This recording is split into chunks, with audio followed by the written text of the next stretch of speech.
Hi guys, DJ Choi 24cc. Just to unbox this new delivery from swanflight.com. This is the 6 unit standard 19 inches rack mount for all my equipment, just to make it all together. And I open it now for you.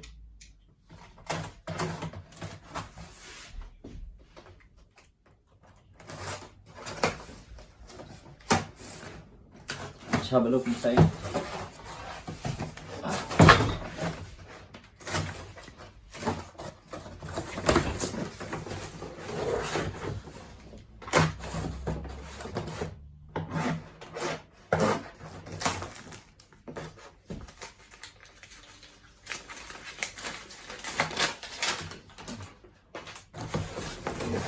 Wow.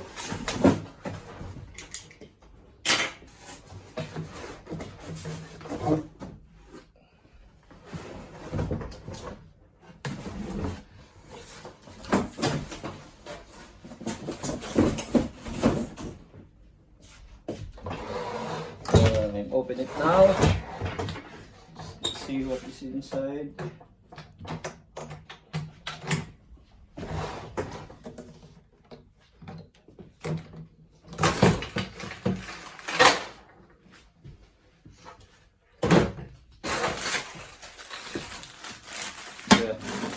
This is the bolt and nuts.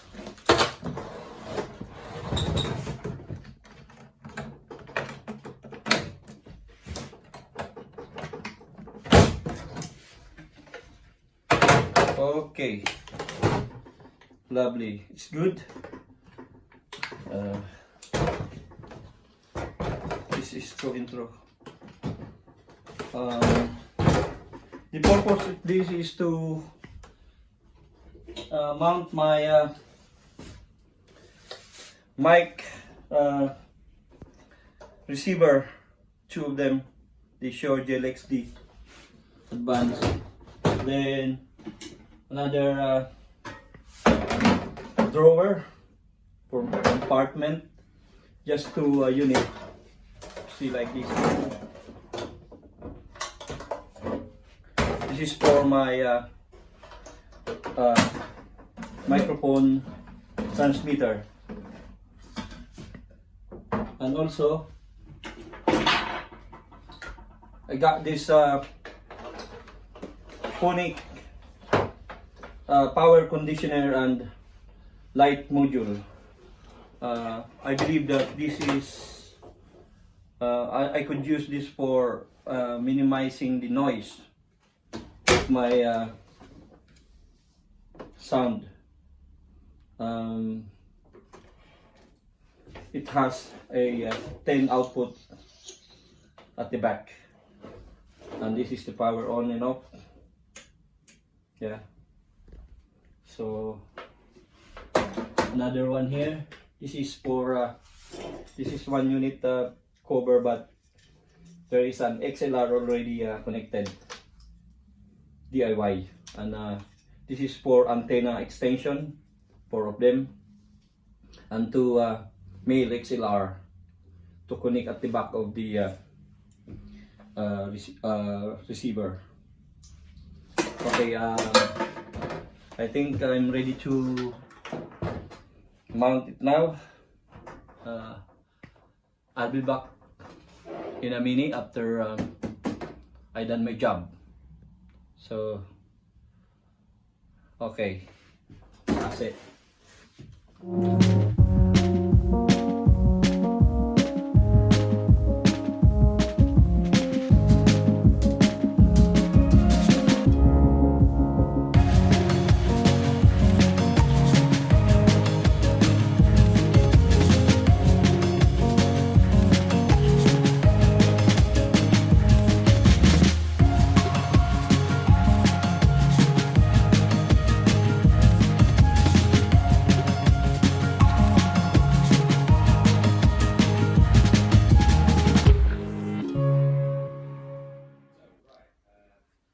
Hi guys, This is my Swan fly case, customized, finished product. This is for my mic receiver, power conditioner, and mic drawer.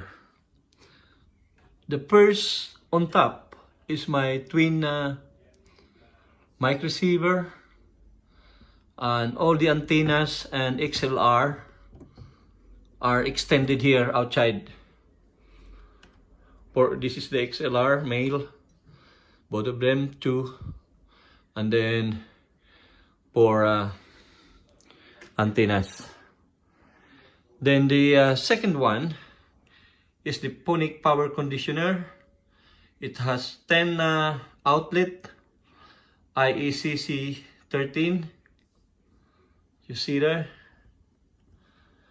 Then going down here, it extended here. Inside there's two socket outlet for my mic receiver. It is permanently plugged in. And this 5 Yuki socket outlet converted from the IEC 13, and this is for my mixer, for my laptop, and DG controller. All my audio equipment is plugged in this socket. I got a spare here, and the last one socket with USB charger.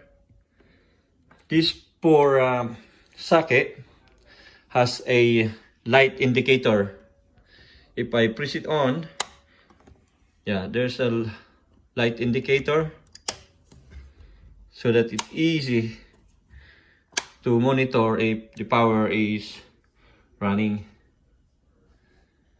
So this is the whole things at the back, at the rear of the flight case.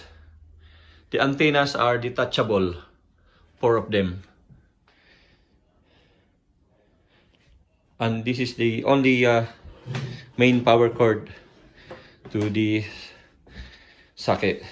Now let me turn it around so that you can see the front.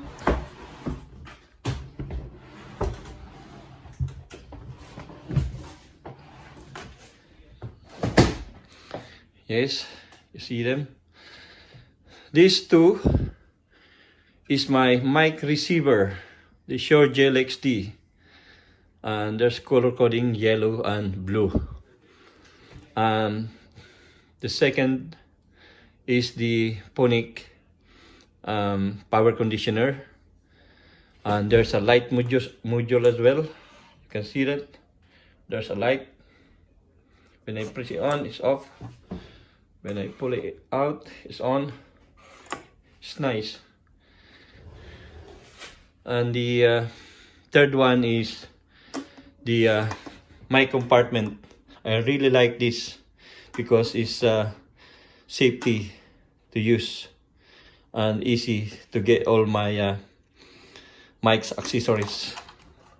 If you see this is the blue wireless mic transmitter, and the yellow one I got corded as well, color white. This is the USB for updating like software and firmware. Another mic, the red one, corded.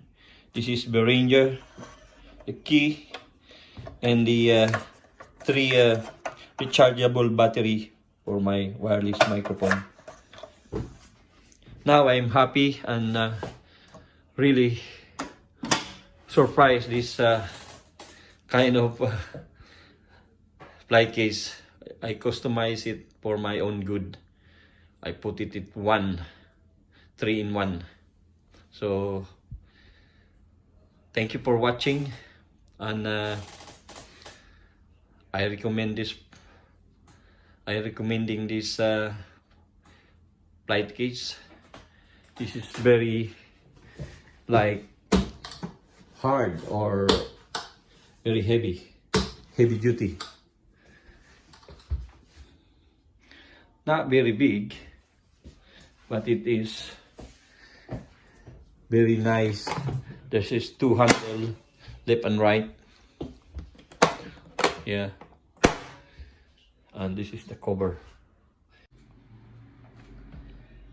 Thank you guys for watching my video. I hope you enjoy. Please like, comment, and subscribe on my channel. God bless and bye-bye.